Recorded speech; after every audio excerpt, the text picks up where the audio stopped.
But right now, we want to zero in on the Sharon Historical Society and what's going on in Sharon. Sharon has a big night coming up on the 4th, and that is the tree lighting ceremony and the luminaries. And joining us right now is Christine Beer from the Sharon Historical Society. Christine, thanks for joining us today. Thanks for having me, Marshall. You know, it's the Sharon Historical Society is just down the road from us, up a little bit.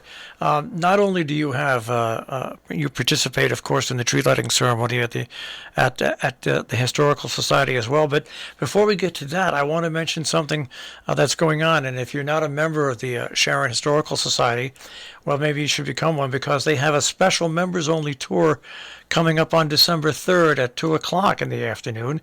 By the way, if you want to become a member, it's just $35 a year. But what's interesting about this is you really get to see the artifacts really behind what goes on at the museum, right, Christine? Yes, this is just, I'm sure listeners know of these types of events at other museums, and we just thought it would be a really wonderful way for us to share more of our artifacts with the community, because so few are actually put out on exhibit at any one time, and some may never, be put out on exhibit or for many, many years. So we're really happy to have our new curator, Brandon Lisi, who will be doing these behind-the-scenes curator tours for members, and we're hoping this to be a once-a-month event. We have to limit the number of people, obviously, to take into the climate-controlled space where our collections are, but we're really excited about it, and I'm looking forward to hearing any ideas or feedback people have about best scheduling for this or any other ideas. So thanks for mentioning it. Well, the reason I wanted to mention it is because you have over 3,000 objects, and I mean that's just that's mind-boggling when you figure your display space and what you have to put out there. So it really is a chance for people to see things that they just probably won't ever get a chance to see. Yes, exactly. Exactly. So I think it'll be really fun. There'll be, three-dimensional artifacts, and there'll be also an opportunity for us to share documents and other artifacts from our archives as well. Right, so it should be fun. Let's talk about the holiday tree lighting. There's going to be carols, hot cider, and cookies. Of course, the tree lighting takes place on the green. But one of the great things about this is no matter what the weather is like, at the end of all of this, after the tree lighting and the Salisbury Band Christmas Brass and Hot Chocolate Society, you open up the Historical Society and you have hot cider and cookies on the porch for people to just chat and converse after it's all over. Yes. So I would say after the tree lighting and the sing-along carols with Salisbury Band Christmas Brass and Hot Chocolate Society is 5 to 5:30, and from if folks just walk a little bit south, they'll find us, and we'll be here from 5:30 to 6:30 with our great volunteers and staff and board members to serve our community some hot cider and cookies. And I should say this event just takes a lot of people.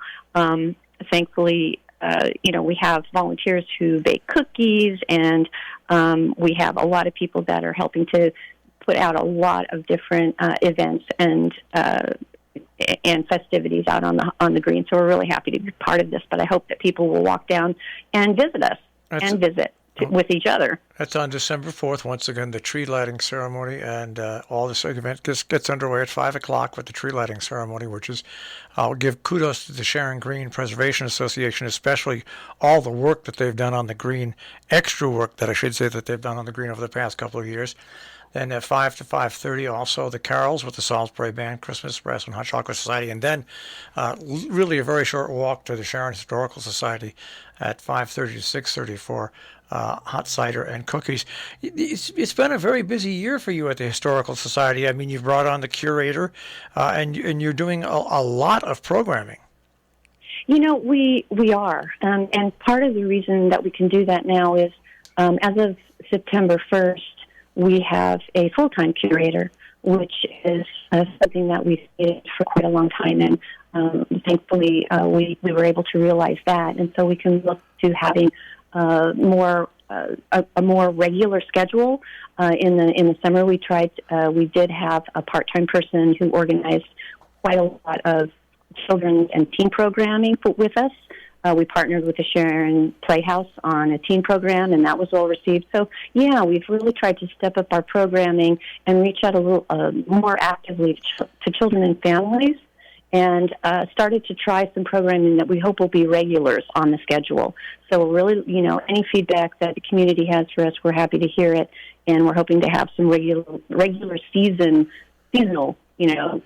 kinds of programming. So it's pretty fun. I think it points out the importance of having a full-time curator, because the curator obviously will work with members of the board and you and bring up things that he's found and items that he's found, and that it makes it easier for you to schedule these events.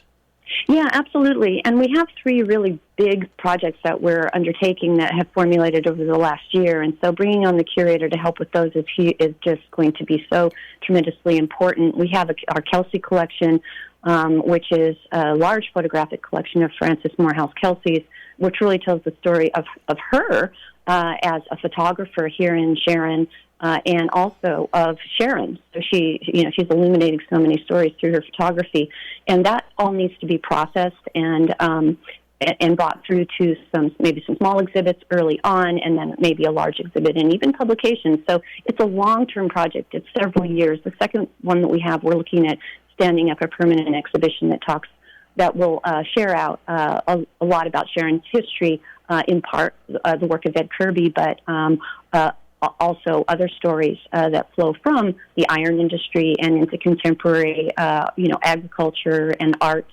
that make Sharon what it is today. And then the third real big piece is oral histories.